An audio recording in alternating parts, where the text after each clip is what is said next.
Hi everyone, today we are going to discuss about transceiver design considerations in wireless sensor network. Transceiver means transmitter and receiver. The combination of transmitter and receiver is called transceiver. Each and every node having transceiver to transmit and receive the information from the adjacent nodes. Transceiver design considerations in wireless sensor network. Some of the major points influencing the design of the transceiver. The first one is low power consumption. So we have to design a transceiver. It must consume very less power. So then only the lifetime of the node will increase. So otherwise it will dead as soon as possible. So the second point representing another consequence. So if you are increasing the transmitting power, the coverage distance will increase. If you are more focusing on the transmitting power, if you are reducing the transmitting power level, obviously the range of the coverage will reduce. The third point representing the most hardware should be switched off or operated in a low power standby mode most of the time. In any application in the wireless sensor network, majority of the application, so the sensors nodes activation frequency will be very less. So the frequency of the occurrence of the event will be very less in the wireless sensor network. For example, in the agriculture field, if you are deploying the node for the purpose of moisture monitoring,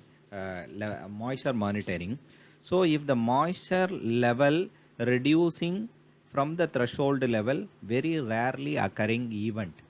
Okay, in that particular situation, if the node is continuously activated for the entire 24 hours, it will drain up the entire energy.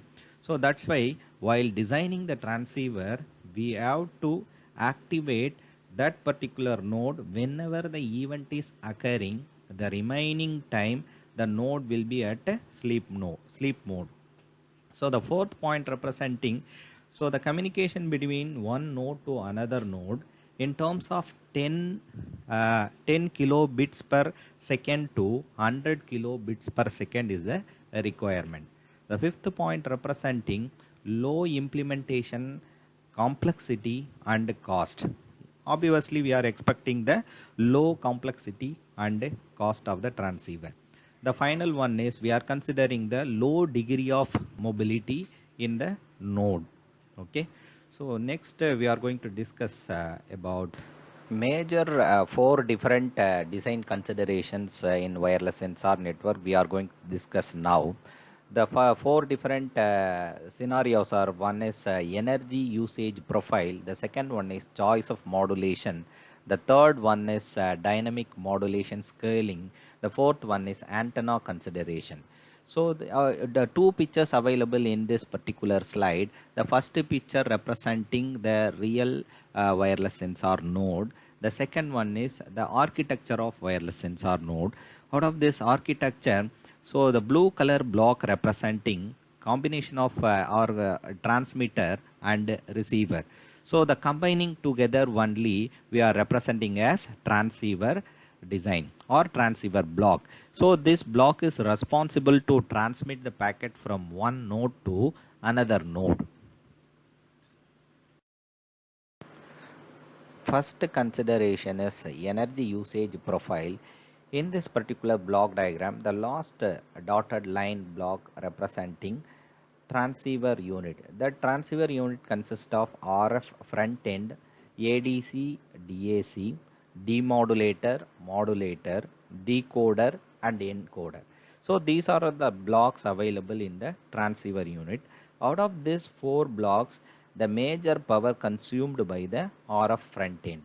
So the first point representing the overall transceiver consumes much more energy than is actually radiated.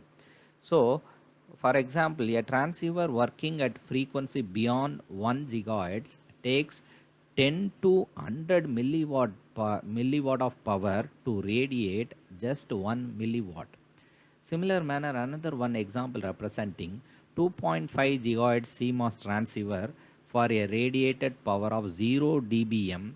The transmitter uses actually 32 milliwatt, whereas the receiver uses even more 38 milliwatt. So actually radiated power is very less, but consumed power is very high as per the energy profile. The second key idea to save the transceiver power is, so keep the transceiver in the sleep mode instead of ideal mode, because ideal mode consuming maximum power compared to sleep mode. So in that particular situation, another one problem will arise whenever whenever the node goes to sleep mode. We have to wake up the node and activate, then finally detecting the one particular event. So in this particular process itself consuming the power and wake up time. So for example, in mu amps, one transceiver needs a setup time of 466 milliseconds to wake up from sleep mode to ideal mode, and also the power consumption of 58 milliwatt from ideal mode to sleep mode to ideal mode. So that's why depends on the traffic pattern and behavior of the node, MAC layer protocol to schedule the transceiver operational state properly. So based on the expectation of the application, we have to decide the sleep mode and ideal mode, the corresponding time duration. The third key idea to save the power in the transceiver is, as per the transceiver used to transmit the bits. So each and every bit will be transmitted after computing lot of instructions in the microprocessor. So here that overall computational power requirement is less compared with communication.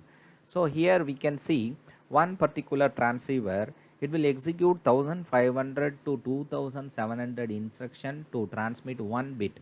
Similar manner, the second transceiver also they are representing 200 instruction to 2900 instruction per bit.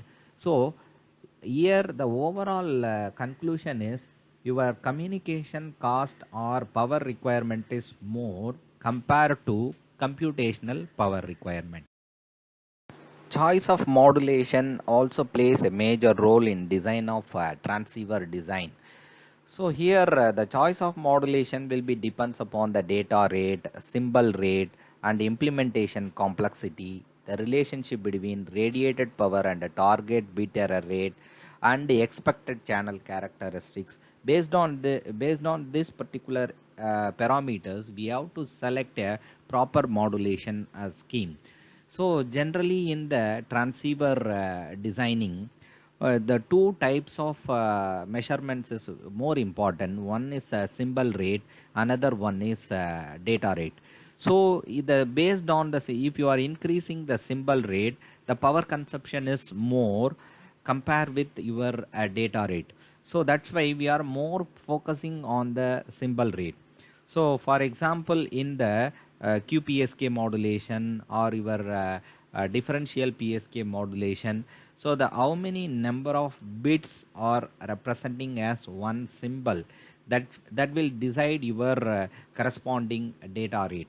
Okay, so in our 8QAM modulation, for example, 3 bits are considered as one symbol. If you are transmitting one symbol, obviously at a time you are transmitting 3 bits. So that's why overall power consumption depends upon your symbol rate. So that's why we have to keep the symbol rate is less. At the same time, data rate must be very higher. So to select the proper modulation, okay, we have to always focus on M or a modulation scheme to save maximum power and also achieve maximum data rate. The next one is dynamic modulation scaling. It is interested to consider the method to adopt the modulation scheme to the current situation. Such an approach called dynamic modulation scaling. In particularly one example, they are representing M array QAM. The targeting bit error rate is 10 to the power 5. So a model has been developed that uses the symbol rate of B and M representing number of possible symbols. Here, clearly the bit delay and energy per bit, so it will decrease based on increasing your symbol rate and the number of possible symbols m. So the overall transceiver, the energy consumption based on the modulation decreases if you are increasing the symbol rate and also increasing the number of possible symbols. The fourth consideration of transceiver design is antenna consideration. In this antenna consideration, the two pictures are available. The second picture representing underground sensors are available. The first picture representing your on-ground sensors are available. Based on this particular two different scenario, we have to design a proper antenna to achieve very good quality of communication between node to sink. In the antenna consideration, always we are thinking about we have to design a smaller size of antenna and also minimum number of antennas in a node. So the antenna is much smaller than the carrier wavelength. It is hard to achieve a good antenna efficiency. So then we have to satisfy always H is equal to lambda by 4. So if you are not satisfied that particular condition, what will happen? The efficiency of the antenna will reduce. So that's why if you are selecting unfriendly size of antenna, it demands more transmitting power. So obviously the energy consumption will increase because of the unfriendly size of the antenna selection. So at the same time, the another one problem in the antenna designing, some nodes are requires more than one antenna. In that particular situation, within the board, if you are going to place more than one antenna, the distance between one antenna to another antenna, the minimum requirement is 5 to 6 centimeter. We have to satisfy that particular distance between one antenna to another antenna. So another one problem is antenna must not project from the case of the node. So to avoid the possible damage of antenna, we have to place inside the case of the node. The antenna must place inside the case of the node. So with this particular restriction, in general, limit the achievable quality and characteristics of the antenna for a wireless sensor network. So while designing an antenna, we have to consider all those points. So then we have to design a optimum transceiver for any node. Thank you for watching this video. We will meet again with another topic in wireless sensor network.